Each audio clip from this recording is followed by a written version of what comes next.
दोस्तों नमस्कार। आपकी सफलता ही मेरा मिशन है। ज्ञान कोश एजुकेशन पर आपका अभिनंदन है। दोस्तों चलिए एक बार फिर हम लोग प्रैक्टिस सेट 23 का अध्ययन करेंगे। इसके पहले 22 प्रैक्टिस सेट आपके इस चैनल से अपलोड हो चुका है हाल ही में। हालांकि प्लेलिस्ट में तो बहुत सारा प्रैक्टिस सेट है, लेकिन मैं लेटेस्ट प्रैक्टिस सेट की बात कर रहा हूं। और जिसमें आप देख रहे हैं कि पहले 20 क्वेश्चन आपको पढ़ने के लिए मिलता था, लेकिन अब 30 क्वेश्चन यहां से पढ़ने के लिए मिलेगा। और जो भी क्वेश्चन है बहुत ही लाजवाब है, बहुत ही शानदार है।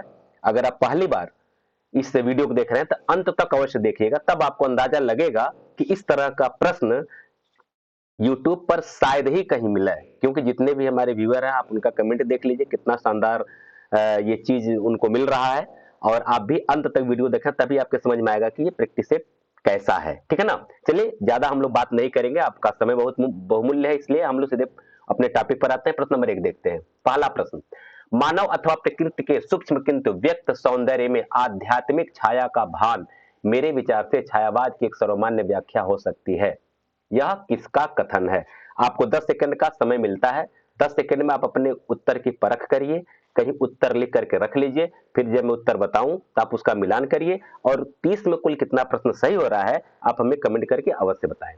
तो पहला है सुमित्रा नंदन पंत, दूसरा है नंद दुलारे वाजपेयी, तीसरा है डॉक्टर नगेंद्र, और चौथा है Namvar Singh. A B C D में से चारों में यह कथन किसका, आपको यह बताना है। चलिए सही उत्तर देखिए। सही उत्तर है बी, नंद दुलारे वाजपेयी। ठीक है ना। आइए हम लोग प्रश्न नंबर 2 देखते हैं। महादेवी वर्मा का काव्य ग्रंथ सप्तपर्णा का प्रकाशन कब हुआ था, आपको यह बताना है। ए 1942, बी 1965, सी 1960 और डी 1983। इसमें से कौन सा ऑप्शन सही है? सप्तपर्णा का प्रकाशन कब हुआ था, आपको यह बताना है। तो चलिए उत्तर देखिए। पहला आपका उत्तर आपका सही क्या है? सी। आपका उत्तर क्या है? सी 1960। ठीक है। आइए हम लोग आगे बढ़ते हैं। प्रश्न नंबर 3, अग्निरेखा किसकी रचना है? बहुत शानदार प्रश्न है। अग्निरेखा किसकी रचना है? निराला की है, या सुमित्रा नंदन पंत की है, या महादेव वर्मा की है, या फिर जयशंकर प्रसाद की है? यह किसकी रचना है आपको यह बताना है, अग्निरेखा। ठीक है ना। तो आपका सही उत्तर क्या हो जाएगा? सही उत्तर आपका है सी, महादेवी वर्मा। ये महादेवी वर्मा की रचना है। ठीक है। आइए हम लोग आगे बढ़ते हैं प्रश्न नंबर 4 की तरफ। हो गया है व्यर्थ जीवन मैं रण में हार गया काव्य पंक्ति निराला की किस कविता में है? ठीक है ना। यह निराला की किस कविता में है, आपको यह बताना है कि हो गया है व्यर्थ जीवन मैं रण में हार गया, यह काव्य पंक्ति इनकी किस रचना में है, निराला की। आपको यह बताना है। यह नहीं होना चाहिए राम की शक्ति पूजा, टाइपिंग में थोड़ा सा मिस हो गया है। ये है आपका राम की शक्ति पूजा, बी सरोज स्मृति, सी बनवेला, और डी स्नेह निर्झर बह गया। तो आपका सही उत्तर क्या है देख लीजिए। सही उत्तर आपका है सी, बनवेला। वनवेला की ये पंक्ति है। आइए प्रश्न नंबर 5 हम लोग देखते हैं। शत्रु मेरा बन गया है छल रहित व्यवहार मेरा, उक्त पंक्ति किस कृति से ली गई है? ए मधुशाला, बी पलाशवन, सी मधुबाला, या फिर डी मधुकलश। इसमें से किसमें से यह किसकी पंक्ति है? यह शत्रु मेरा बन गया छल रहित व्यवहार मेरा। तो आइए उत्तर देखिए। सही उत्तर आपका है डी, मधुकलश की ये पंक्ति है। ठीक है ना। आइए प्रश्न नंबर 6 हम लोग देखते हैं। किस वाक्य में विधेय विशेषण है? किस वाक्य में विधेय विशेषण है, आपको यह बताना है। ए सुशीला बढ़िया काम करती है, बी पके फल ही प्रयोग में लाने चाहिए, सी सभी को नीली छतरी चाहिए, या फिर डी मेहुल का घर आलीशान है। इसमें विधेय विशेषण क्या है, आपको यह बताना है। तो आपका सही उत्तर क्या हो जाएगा? सही उत्तर है डी, मेहुल का घर आलीशान है। ठीक है ना। चलिए हम लोग अगला प्रश्न देखते हैं। पुरस्कार पाने वालों में कुछ हमारे विद्यालय के छात्र हैं, रेखांकित पदबंध है। ए संज्ञा पदबंध, बी क्रिया पदबंध, सी विशेषण पदबंध, या फिर डी क्रिया विशेषण पदबंध। तो आपका सही उत्तर क्या है? पुरस्कार पाने वालों में यह किस प्रकार का पदबंध है? तो देखिए यह आपका है उत्तर, आपका हो जाएगा ए संज्ञा पदबंध। ठीक है। यह संज्ञा पदबंध है। चलिए हम लोग प्रश्न नंबर 8 देखते हैं। प्रश्न नंबर 8, वृद्धि संधि का उदाहरण नहीं है। क्या नहीं है वृद्धि संधि का उदाहरण? ए शिश्वैक्य, बी मतैक्य, सी विश्वैक्य या फिर डी एकैक। इसमें से कौन वृद्धि संधि का उदाहरण नहीं है, आपको यह बताना है। तो आइए सही उत्तर की जांच करिए। सही उत्तर आपका हो जाएगा ए शिश्वैक्य। शिश्वैक्य वृद्धि संधि का उदाहरण नहीं है, बाकी सब वृद्धि संधि का उदाहरण है, ठीक है ना। ये यड़ संधि का उदाहरण है ए। चलिए आइए हम लोग 9 देखते हैं। रातों रात शब्द में समास है। रातों रात शब्द में समास है, क्या है? तत्पुरुष समास है, या द्वंद्व समास है, या अव्ययी भाव समास है, अथवा कर्मधारय समास है। कौन सा समास है आपको ये बताना है रातों रात शब्द में, ठीक है ना। तो चलिए अपने उत्तर की जांच करिए। आपका सही उत्तर क्या है? तो सही उत्तर आपका हो जाएगा सी अव्ययी भाव समास, ठीक है ना। आइए हम लोग प्रश्न नंबर 10 देखते हैं। निम्नलिखित में से किस शब्द में रूपक साध्य प्रत्यय है? निम्नलिखित में से किस शब्द में रूपक ने सॉरी रूप साधक प्रत्यय है? ए बचपन, बी लड़के, सी एकता या फिर डी मातृत्व। इसमें से कौन ऑप्शन सही है? बचपन, लड़के, एकता या मातृत्व। दोस्तों आप देख रहे हैं कि प्रश्न 10 प्रश्न अभी आप पढ़े। 10 प्रश्न में जो प्रश्न का लेवल है आप थोड़ा सा सोचिएगा और बताइएगा कि आपको कैसा लग रहा है ये वीडियो। और वीडियो अच्छा लग रहा हो तो लाइक और शेयर अवश्य कर दीजिए, और मेरे चैनल पर नए हो और निरंतर इसी तरह का वीडियो प्राप्त करना चाहते हैं तब इसको सब्सक्राइब कर लीजिए। आइए हम लोग उत्तर देखते हैं। तो आपका सही उत्तर हो जाएगा बी लड़के। ये लड़के शब्द जो है ये रूप साधक प्रत्यय है, ठीक है। चलिए आइए हम लोग अगला प्रश्न चलते हैं, प्रश्न नंबर 11 की तरफ। 11, जग की कविताई के धोखे रहे हैं प्रवीणन की मत जात जकी। किसकी पंक्तियां हैं? यह पंक्ति आपको बताना है। यह पंक्ति किसकी है? सोमनाथ की है, अथवा घनानंद की है, अथवा रसखान की है, या फिर ब्रजनाथ की है। यह किसकी पंक्ति है? जग की कविताई के धोखे रहे हैं प्रवीणन की मति जात जकी। आइए उत्तर देखिए। सही उत्तर आपका हो जाएगा डी ब्रजनाथ। ये ब्रजनाथ की पंक्ति है, ठीक है ना। आइए प्रश्न नंबर 12 हम लोग देखते हैं। नी किदई अनाकनी फी की परी गुहारी तज्यो मनो विरदु बारक बानु तारे। बिहारी के इस दोहे में व्यक्त भाव है, यानी बिहारी की ये पंक्ति है, और इसमें कौन सा भाव छिपा हुआ है? इसमें श्रृंगार है, या नीति है, या प्रकृति चित्रण है, या फिर भक्ति है। आपको ये बताना है। नी किदई अनाकनी फी की परी गुहार तज्यो मनो विरदु बारक बानु बारन तारी। आइए सही उत्तर मिलाइए। सही उत्तर आपका है डी, इसमें भक्ति का भाव व्यक्त किया गया है, ठीक। आइए प्रश्न नंबर 13 देखते हैं। उठ जाग मुसाफिर भोर भई अब रैन कहां जो सोवत है। भोर भई का ये जो है यहाँ थोड़ा सा फंड चेंज होने के नाते कामा था वहां, लेकिन ऐसा हो गया है। चलिए कोई बात नहीं, इतना आप समझ सकते हैं। तो फिर किस अवधि सम्राट कवि की रचना है? यह प्रश्न जो है, यह पंक्ति जो है, उठ जाग मुसाफिर भोर भई अब रैन कहां जो सोवत है, यह किसकी है? विश्वनाथ त्रिपाठी की है, या विश्वनाथ पाठक की है, या बंशीधर शुक्ल की है, या फिर आदम गोंडवी की है? यह किसकी रचना है आपको ये बताना है। और ये अवधि के सम्राट भी कहे जाते हैं। तो सही उत्तर आपका देखिए क्या हो जाएगा? सी बंशीधर शुक्ल। क्या है? बंशीधर शुक्ल। आइए प्रश्न नंबर 14 हम लोग देखते हैं। चींटी से लेकर हाथी पर्यंत, पशु भिक्षु से लेकर राजा पर्यंत मनुष्य, बिंदु से लेकर के समुद्र पर्यंत जल, अनंत आकाश, अनंत पृथ्वी, अनंत पर्वत सभी पर कविता हो सकती है। उक्त कथन किस विद्वान का है? आपको ये बताना कथन किसका है। महावीर प्रसाद द्विवेदी का है, या रामचंद्र शुक्ल का है, या हजारी प्रसाद द्विवेदी का है, या फिर बाबू गुलाब राय का है। यह पंक्ति किसकी है आपको ये बताना है। तो आइए सही उत्तर की जांच करिए। सही उत्तर है ए महावीर प्रसाद द्विवेदी। क्या है? महावीर प्रसाद द्विवेदी। आइए प्रश्न नंबर 15 हम लोग देखते हैं।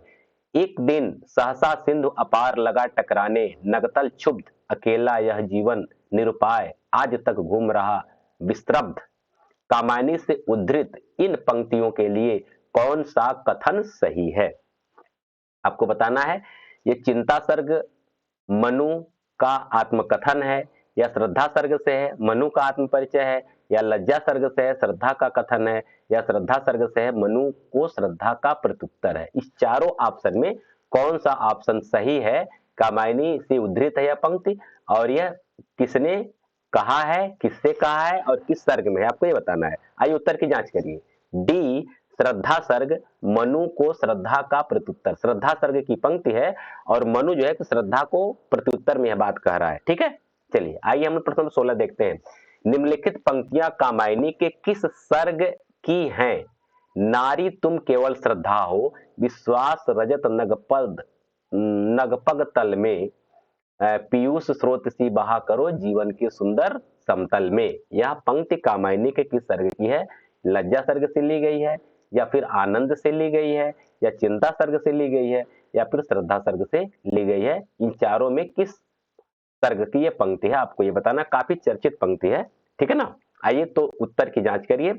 सही उत्तर आपका है ए, लज्जा सर्ग से लिया गया है। कहां से लिया गया है? लज्जा सर्ग से। ठीक है, आइए हम लोग चलिए देखते हैं 17। दीपक और बादल किस कवि के प्रिय प्रतीक हैं? यानी कौन कवि दीपक और बादल का ज्यादा प्रयोग अपनी काव्यों में प्रतीक के रूप में किया है, आपको यह बताना है।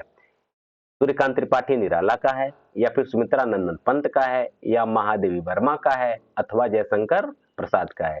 किस कवि का यह प्रतीक है दीपक और बादल? चलिए आइए उत्तर की जांच करिए। सी, महादेवी वर्मा। ये महादेवी वर्मा के प्रिय प्रतीक हैं दीपक और बादल। आइए प्रश्न नंबर 18 में देखते हैं। लबड़ घोघो एकांकी संग्रह है, यह एकांकी संग्रह किसका है, आपको यह बताना है। ए, पांडे बेचन शर्मा उग्र, बी, राम कुमार वर्मा, सी, जगदीश चंद्र माथुर नहीं दोस्तों, थोड़ा मिसप्रिंट हो गया, माथुर, जगदीश चंद्र माथुर, और डी, बद्रीनाथ भट्ट। ये किसका है लबड़ घोघो एकांकी? ठीक है ना। आइए उत्तर की जांच करिए, तो आपका सही उत्तर क्या हो जाएगा? डी, बद्रीनाथ भट्ट का ये एकांकी संग्रह है। आइए प्रश्न नंबर 19 हम लोग देखते हैं। किसने कहा तुम पशु हो, तुम पशु हो, तुम पशु हो? गांधारी ने कहा है, या फिर युधिष्ठिर ने कहा है, या कृतवर्मा ने कहा है, या फिर व्यास ने कहा है? किसने कहा है तुम पशु हो, तुम पशु हो, तुम पशु हो? ठीक है ना। चलिए तो आपका सही उत्तर क्या हो जाएगा? डी, व्यास ने कहा है। ठीक है ना, किसने कहा है? व्यास ने कहा है। 20। नाच जमूरे नाच किसकी कहानी है? ए, दूधनाथ सिंह, बी, शेखर जोशी, सी, शैलेश मटियानी, या डी, राजेंद्र यादव? इन चारों में से किसकी ये कहानी संग्रह नाच जमूरे नाच? ठीक है ना, आप बताएंगे सही उत्तर क्या है।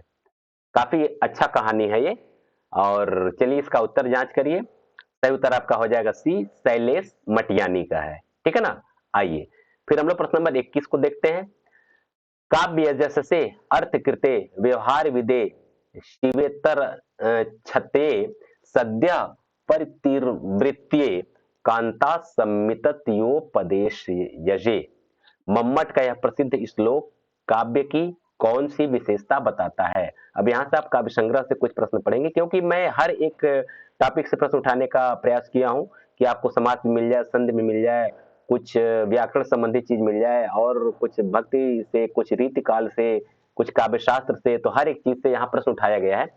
तो आइए देखिए, यह जो है श्लोक मम्मट का ये प्रसिद्ध श्लोक है, और ये एक कौन सी विशेषता बताता है? काव्य गुण के अंतर्गत है, या काव्य प्रयोजन है, या फिर काव्य हेतु है, या फिर काव्य दोष है?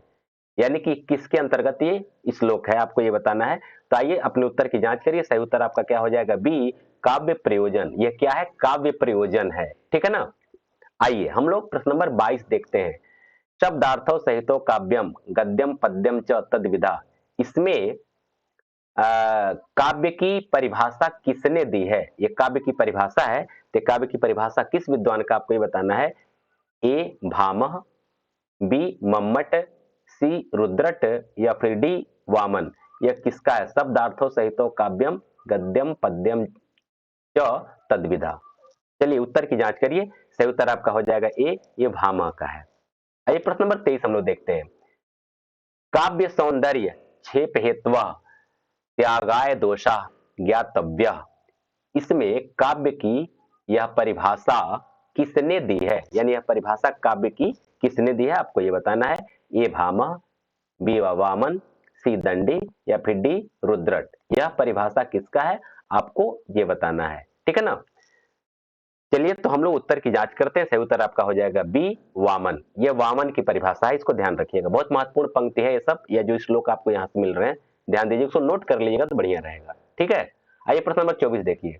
ननु शब्दार्थो काव्यम, शब्दार्थी ने शब्दार्थ, ठीक है ना, काव्यम, इसमें से काव्य की यह परिभाषा किसने दी है, यह काव्य की परिभाषा है, तो काव्य की परिभाषा किसने दी है, आपको ये बताना है। ए वामन, सॉरी, ए भामा, बी वामन, सी दंडी या डी रुद्रट। यह परिभाषा किसकी है, आपको ये बताना है। ननु शब्दार्थो काव्यम, तो सही उत्तर क्या है, आइए जांच करिए। आपका सही उत्तर हो जाएगा डी रुद्रट, ठीक है ना। आइए प्रश्न नंबर 25 हम लोग देखते हैं। अनुष्टुप क्या है, बहुत शानदार प्रश्न है, बार बार पूछा भी जाता है। अनुष्टुप क्या है, बताएंगे आप। एक छंद है, या एक रस है, या एक अलंकार है, या फिर एक गुण है। अनुष्टुप क्या है, किस दायरे में आता है, रस है कि छंद है कि अलंकार है कि गुण है, आपको ये बताना है, ठीक है ना। आइए अपने उत्तर की जांच करिए। सही उत्तर आपका हो जाएगा ए, एक छंद है। क्या है ये, एक छंद है। दोस्तों अभी आप 25 क्वेश्चन पढ़े, 5 क्वेश्चन अभी और पढ़ना है, लेकिन आप कमेंट करके अवश्य में बताएं कि प्रश्न का लेवल कैसा है। उससे उत्साह बढ़ता है और लगता है कि चलिए मेरा मेहनत सार्थक हो रहा है। और अगर अच्छा लग रहा हो तो मैं अपने इस पारिश्रमिक के लिए थोड़ा सा आपसे एक चीज मांग रहा हूं, सिर्फ और सिर्फ एक लाइक, बाकी कुछ नहीं, ठीक है ना। एक लाइक कर दीजिए। अगर अच्छा लग रहा हो तो अपने दोस्तों को शेयर करिए। ये तो मतलब हम लोग तो बस ज्योति से ज्योति जला तो चलने वाले सिद्धांत पर चलेंगे, जो ज्ञान एक दूसरे तक पहुंचे, हर घर में खुशी हो, बस यही हमारा उद्देश्य है, ठीक है ना। चलिए आगे हम लोग प्रश्न नंबर 26 देखते हैं। सरसी छंद में होती है, सरसी छंद में होती है। अब आपको बहुत शानदार प्रश्न मिलेगा। ए 27 मात्राएं, 16 11 पर्यति, अंत में लघु गुर, ये ऑप्शन सही है। या फिर 28 मात्राएं, 16 12 पर्यति, अंत में लघु गुरु, अंत में लघु गुरु लघु, ऐसे। या फिर सी 28 मात्राएं, 16 12 पर्यति, अंत में गुरु, या फिर डी 27 मात्राएं, 16 11 पर्यति, अंत में गुरु लघु। ये इसमें से कौन सही है, आपको ये बताना है, ठीक है। आइए आपका सही उत्तर क्या हो जाएगा, डी 27 मात्राएं, 16 11 पर्यति, अंत में गुरु लघु, यही आपका सरसी छंद में होता है, ठीक है। आइए हम लोग 27 देखते हैं। अमीय झरत चहु ओर सो नयन ताप हरिलेत, राधा जू के वदन अस चंद उदित के ही हेत। उक्त उदाहरण में अलंकार है, सोच समझ कर उत्तर दीजिएगा, बहुत शानदार प्रश्न है। रूपक अलंकार है, या प्रतीप अलंकार है, या उपमा है, या फिर भ्रांतिमान है। पंक्ति को बार बार पढ़ेंगे तो आप उत्तर निकाल सकते हैं, अगर अलंकार की परिभाषा आपको पता है तो, ठीक है ना। अमीय झरत चहु ओर सो नयन ताप हरिलेत, राधा जू के वदन अस चंद उदित के ही हेत। ध्यान दीजिए, सही क्या उत्तर है, आपका उत्तर हो जाएगा बी प्रतीप। प्रतीप जो होता है उपमा का उल्टा होता है। और ये सही बात है कि ये राधा के बदन से इतनी ज्योति निकल रही है कि चंद्रमा के उदय होने का उद्देश्य क्या है, यानी कि यहाँ उपमान को हीन बताया गया है, ठीक है ना। तो इसलिए यहाँ क्या है, यानी उल्टा किया गया है, उपमा का ये उल्टा है। तो आइए हम लोग देखते हैं अगला प्रश्न। 27 के बाद 28। तीनहि सोहाई न अवध बधावा, चोरहि चंदिन रात न भावा। इस चौपाई में कौन सा अलंकार है। तीनहि सोहाई न अवध बधावा, चोरहि चंदिन रात न भावा। ए निर्देशना, निर्दर्शना होना चाहिए, ठीक है ना, निर्दर्शना। बी वक्रोक्ति, सी लुप्तोपमा, या फिर डी प्रतिवस्तुपमा। ये इसमें से कौन सा अलंकार है, आपको बताना है। तो आइए अपने उत्तर की जांच करिए। सही है डी प्रतिवस्तुपमा। कौन सा, प्रतिवस्तुपमा अलंकार यहाँ है। आइए हम लोग प्रश्न नंबर 29 देखते हैं। सुश्री हिमा दास दौड़ में प्रथम स्थान आई है, वाक्य में भाववाचक संज्ञा शब्द क्या है। कौन सा शब्द भाववाचक है, आपको ये बताना, सोच समझ कर उत्तर दीजिएगा। ए सुश्री, बी हिमा दास, सी प्रथम, या फिर डी दौड़। सही क्या है, आपको ये बताना है, ठीक है ना। तो आपका सही उत्तर हो जाएगा डी दौड़। ये दौड़ जो है भाववाचक संज्ञा है। आइए प्रश्न नंबर 30, उससे अच्छे तो आप हैं में कौन सा कारक है? ए अधिकरण, बी अपादान, सी करण या फिर डी संबोधन। इसमें से कौन सा कारक है? ये अंतिम प्रश्न है। उससे अच्छे तो आप हैं, इसमें कौन सा कारक? अधिकरण, अपादान, करण और संबोधन। तो आइए आपका सही उत्तर क्या हो जाएगा? सही उत्तर आपका हो जाएगा बी अपादान कारक। ठीक है ना? अब आइए हम लोग एक दूसरे से थोड़ा सा कमेंट के माध्यम से सही थोड़ा सा बातचीत कर लेते हैं। ये विजया विश्वकर्मा जी का कहना, प्रणाम सर, बहुत ही महत्वपूर्ण प्रश्न है, बहुत बहुत धन्यवाद आपको, आपको भी बहुत बहुत, आप सफल हो, यही मेरा बस ईश्वर से कामना है। रीमा मौर्य जी का कहना, रीमा मौर्य जी का कहना, प्रश्न बहुत ही शानदार है सर। ये बिल्कुल हम कोशिश यही कर रहे हैं कि प्रश्न आप तक अच्छा पहुंचे। मनोज कुमार जी कहते हैं थैंक यू सर, आपको भी बहुत बहुत धन्यवाद, मेरे चैनल के साथ आप जुड़े हुए हैं, आप बहुत बहुत धन्यवाद। फिर विजय विश्वकर्मा का है कि 30 में 19 सही हुए हैं। हाँ, बिल्कुल ठीक है, आप अभी सही ट्रैक पर हैं, क्योंकि प्रश्नों का लेवल काफी अच्छा था, लेकिन अभी आपको और मेहनत करना है। और रीमा मौर्य जी का कहना है एकांतवासी योगी लावनी छंद में शांत प्रतीक। हाँ, वो तो थोड़ा शांत प्रतीक वाला हम कुछ आई स्लिप होने के कारण ऐसा हो जाता है, तो थोड़ा सा गलत उत्तर बता दिए, लेकिन हम कमेंट बॉक्स में उसको पिन कर दिए हैं, आप देख चुके होंगे। और जो पीडीएफ आपको दिया जाएगा फ्रेश करके दिया जाएगा, मतलब उसको करेक्शन करके दिया जाएगा। ठीक है ना? चलिए, चिंता करने की जरूरत नहीं है। प्रेमदा मिश्रा जी कहते हैं बहुत बहुत धन्यवाद। हाँ, आपको भी बहुत बहुत धन्यवाद, आप तो हमेशा मेरे साथ जुड़ी हुई हैं चैनल के साथ, काफी अच्छी बात है। और अंशुमान शुक्ला जी कहते हैं बहुत बहुत आभार, निवेदन करके स्वीकार संख्या 30 आपने कर दी। बिल्कुल, तो सही बात है, आप लोग जैसा कहेंगे उस हिसाब से हमको करना ही है। और आपका सुझाव काफी अच्छा था, इसलिए मुझे लगा कि चलिए थोड़ा सा और हमको मेहनत करके, थोड़ा टाइम बढ़ा करके मेहनत करके थोड़ा सा आप तक अभी मेरा कोशिश और है कि कुछ और प्रश्नों का संख्या में बढ़ाऊं, लेकिन जैसे समय मिलता है ये सब होगा। ठीक है ना? बहुत अच्छी बात है, और आप जो भी मेरे लिए कहें, आप काफी महान है, इसलिए आप मेरे लिए ऐसा कुछ कर रहे हैं, बड़ी अच्छी बात है। चलिए, विजय कुमार जी का कहना है कि nice question sir, thank you so much. हाँ, बिल्कुल, क्वेश्चन तो अच्छा है, मेरा प्रयास यही रहा है। और आस्तिक तिवारी जी का कहना है सर केवीएस टीजीटी की भी तैयारी करवाएं। एक चीज मैं आपको बताऊं, अगर केवीएस टीजीटी की बात अगर किया जाए, तो जो आपको प्रश्न यहाँ से मिल रहा है, हिंदी विषय की मैं बात कर रहा हूँ, हिंदी मतलब अनुभाग का जो प्रश्न है, तो आपका यही है, आप चाहे टीजीटी हो, चाहे केवीएस हो, चाहे नेट हो, नेट जीआरएफ जो भी है, मतलब या उच्चतर शिक्षा की बात अगर किया जाए, तो हर एक लेवल जो प्रश्न है ना, टीजीटी पीजीटी से लेकर के उच्चतर सेवा तक का है ये। तो इसमें कोई चिंता करने की जरूरत नहीं, आप पढ़ेंगे तो इसमें बहुत सारे प्रश्न मिल सकते हैं। ठीक है ना? तो अलग से उसका ऐसा नहीं होता है कि टीजीटी केवीएस में कुछ अलग से पूछा जाएगा, फिर हिंदी तो पूछा जाएगा ना। तो लेवल भी काफी अच्छा उसमें पूछा जाता है, यहाँ से लेवल आपको काफी अच्छा मिल ही रहा है। ठीक है ना? तो आप निश्चिंत रहें, तैयारी करते रहें। रीमा मौर्य जी का कहना है मिश्र बंधु विनोद में 45 सेकंड, बिल्कुल एक्यूरेट यही है, बिल्कुल सही उत्तर है। और बाल कृष्ण शर्मा जी कहते हैं जय श्री कृष्णा सर। हाँ, आपको बहुत बहुत जय श्री कृष्णा, और काफी अच्छा है, नाइस क्लास है, अच्छी बात है। और मीना प्रजापति जी कहती हैं बहुत ही शानदार वीडियो है सर, सारे प्रश्न नए हैं, फिर भी 30 में 10 सही हुए। चलिए ठीक है, प्रयास आप करें, अभी आप 3 4 5 से 6 7 8 से 10 तक पहुंच रहे हैं, यानी आप ग्रोथ में हैं, मेहनत करते चलिए, निश्चित सफलता आपको अवश्य मिलेगी। मुकेश कुमार वर्मा जी का कहना है कि क्वेश्चन नंबर 27 में ये होगा। हाँ, आपकी बात, आपका कमेंट पहले आया, मैं बताऊं मुकेश कुमार वर्मा जी, तो मैंने चेक किया कि, तो मुझे लगा हाँ थोड़ा सा मिस्टेक मुझसे हुआ है, तो उसको मैं करेक्शन कर दिया हूँ और पिनअप भी कर दिया हूँ। कमेंट बॉक्स में आप जाएंगे तो देखेंगे ये पिनअप करके मैं सेंसर डाल दिया हूँ। अच्छी बात है, कभी कि अगर मुझसे मिस्टेक हो जाए तो आप लोग इतना महान है, उतना तो चेकअप कर सकते हैं कि कोई क्वेश्चन अगर भूलवश कहीं गलती हो जाए, आप इंगित करा दें तो अच्छी बात है। ठीक है ना?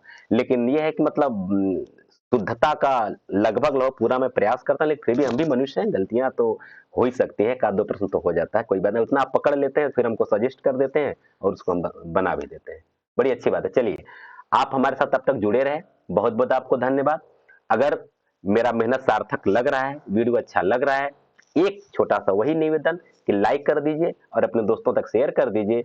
और मेरे चैनल पर नए हैं, इसी तरह का वीडियो प्राप्त करना चाहते हैं, हिंदी विषय से किसी परीक्षा की आप तैयारी करना चाहते हैं, तो आपको बहुत अच्छे लेवल का प्रश्न मिलेगा, ये भरोसा रखिए, विश्वास रखिए। जितने मेरे 12,500 प्लस मेरा परिवार है, ये परिवार मुझे भरोसा किया है, और उसको भरोसे में टूटने नहीं दूंगा। ठीक है ना? इसको सब्सक्राइब कर लीजिए। आप सबको बहुत बहुत धन्यवाद।